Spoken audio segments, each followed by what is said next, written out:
नमस्कार मंडळी, मी जे सांडगे केलेले ते आता चांगले सुकलेले आहेत आणि त्याची मी आज भाजी बनवते। तर इथे तेलामध्ये मी सांडगे टाकून घेतले आणि ते चांगले भाजून घेतले आणि त्याच कढईमध्ये मी आता फोडणी करून घेणार आहे।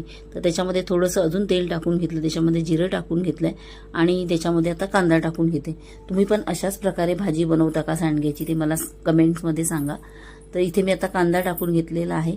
कांदा थोडा परतून घेतला की त्याच्यामध्ये हळद आणि जो मी घरीच बनवलेला कांदा लसूण मसाला आहे तो टाकून घेते। मालवणी मसाला 2 चमचे टाकते। आता हे सगळे मसाले चांगले परतून घेते आणि त्याच्यावर मी वाटण टाकून घेणार। वाटणामध्ये मी सुकं खोबरं, लसूण आणि कोथिंबीरचं वाटण करून घेतलंय। आता हे वाटण टाकून पण सगळं मिक्स करून घेणार आहे। छान असं मिक्स करून घ्यायचं। थोडंसं पाणी टाकायचं, त्याच्यावर टोमॅटो टाकून घ्यायचा। थोडं पाणी टाकून घेते आणि टोमॅटो आणि वाटण वगैरे चांगलं शिजवून घेते। अगदी तेल सुटेपर्यंत चांगलं शिजवून घ्यायचं। तर इथे माझं आता झालेलं आहे। छान असं त्याला तेल सुटलेलं आहे। मसाले, कांदा सगळं एकत्र मिक्स झालेलं आहे आणि आता ह्याच्यामध्ये मी टाकते हे जे सांडगे भाजून ठेवलेले ते टाकते। सांडगे पण या मसाल्यामध्ये चांगले परतून घ्यायचे।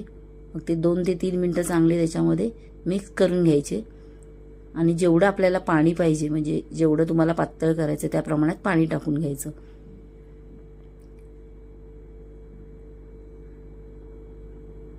तर तिथे मी गरम पाणी करून ठेवलं होतं तेच मी त्याच्यामध्ये टाकून घेते। परत झाकण ठेवून ते चांगलं शिजवून घेतलंय। एक 2 ते 3 मिनिटं चांगलं शिजवून घेतलं। कारण मी आता हे सांडगे जे मी केले ते मुगाच्या डाळीचे केलेले आहेत। म्हणजे सालीसकट जी डाळ असते ती घेऊन आली, रात्री भिजत घातली, सकाळी त्याची साली सगळ्या काढून टाकल्यात आणि मग त्याचे सांडगे केले। त्यामुळे मुगाची डाळ शिजायला वेळ त्याचा फार कमी लागतो आणि मिक्स डाळीचे केले तर वेळ जास्त लागतो। तर इथे मी आता मीठ टाकून घेतलेलं आहे। परत एकदा त्याच्यावर झाकण ठेवून भाजी शिजवून घेतलेली आहे। आता मी बघते सांडगे शिजलेत का।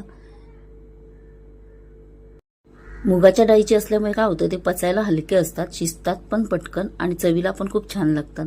आणि मिक्स डाळीचं काय होतं, थोडेसे उघरट लागतात। आता प्रत्येकाची चॉईस, काहींना मिक्स डाळीचे आवडतात। तर आता बघा इथे मस्त असे शिजलेले आहेत